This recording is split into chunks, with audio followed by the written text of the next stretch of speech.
Welcome everyone to the channel. So this is a gold forecast for May the 11th to May the 15th. Now this is new to the channel.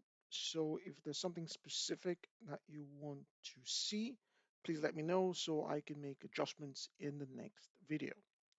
So the first thing that I tend to anchor these videos on is what the institutions are targeting, which is the sort of 5,000 to 6,000 level for 2026. So first of all, that is realistic. We are currently sitting at, as of this Sunday, 4,720, and this is gold futures. Now this is a daily chart. So just above us and just below us, we have auction levels. So this is my own sort of setting indicator.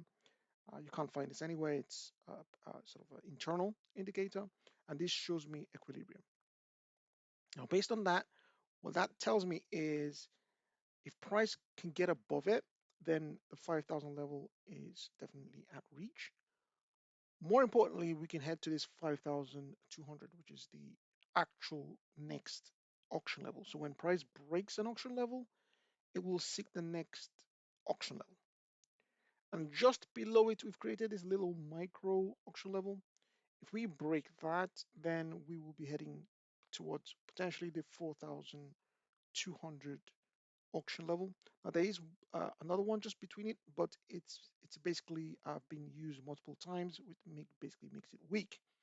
So because we have a macro level just below that, it's more likely that if we break below the auction level at 4,650, then this 4,200 level is potentially at risk. That's potentially where we're heading into. So these are kind of the levels I'm kind of watching at the moment. So let me break this down into more practical uh, lower time frame. So if I put on these drawings here, this is just because this AMM indicator really only works, well, only displays on the daily. When I go to the 1 hour, you don't see it, so I have to use those drawings. So this is what it looks like. Between these two levels, do not trade. Let price indicate which direction it wants to go in, and that means price has to close above it or below it. So these are very hard floors or ceilings, and these are auction levels.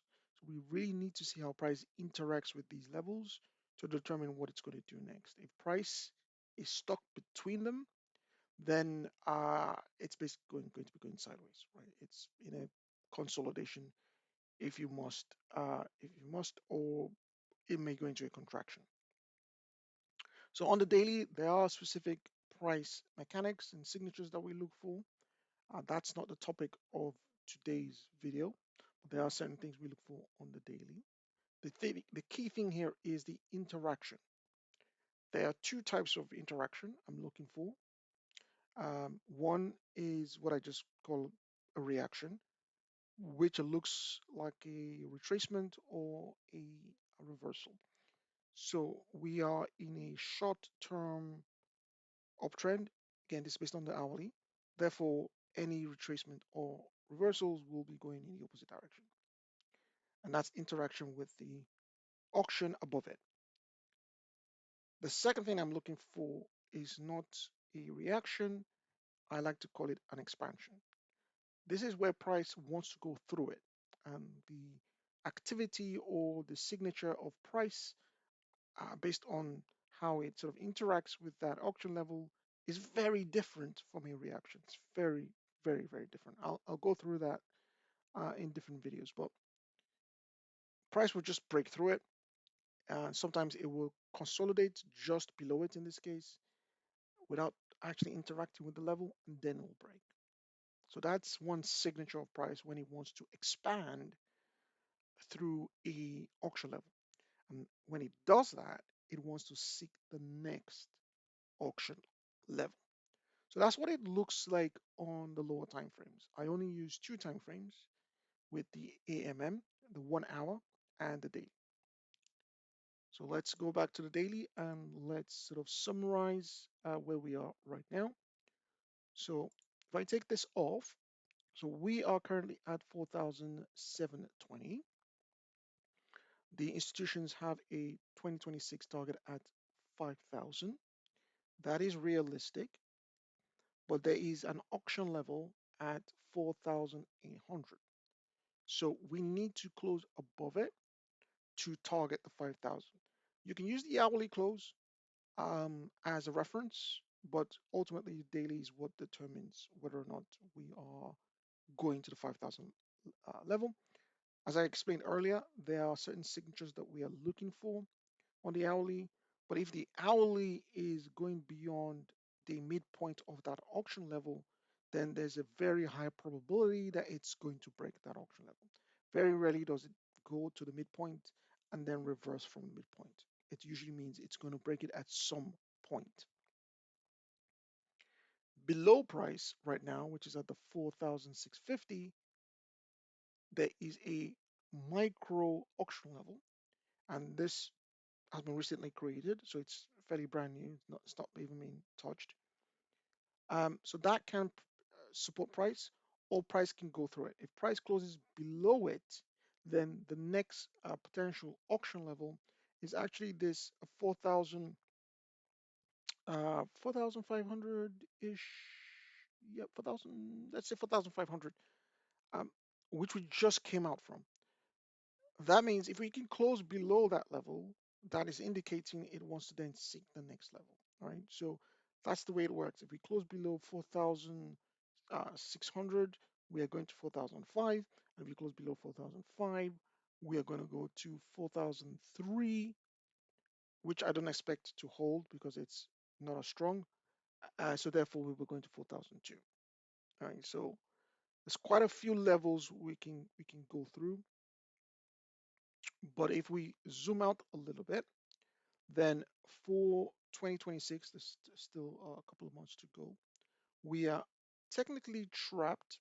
So I'm just going to take this away. We are trapped between this high at obviously 5,000, was this 5,000 and 5,640, and this low, which is at 150-ish, right? For 100. That is created a range that we could potentially, so these are macro level auctions that have taken place. Everything between that is kind of internal. And that is created a range where we could just go sideways in, right, for the whole year. So the 5,000 is a realistic target, but so is 420, for 200, or even for 500, right? Because we stuck in a macro range, and we will need a lot of energy to break out of either side. So yes, we could just keep bouncing up and down throughout the entire year between these two massive macro auctions. So that's it for next week. The theme is be patient, wait for direction, and then probably the week after is where you can then hedge your positions. If you liked the video, please, of course, like the video. And if you want to hear more about forecasting, then please subscribe to the channel. Thank you very much for watching. I'll see you in the next video.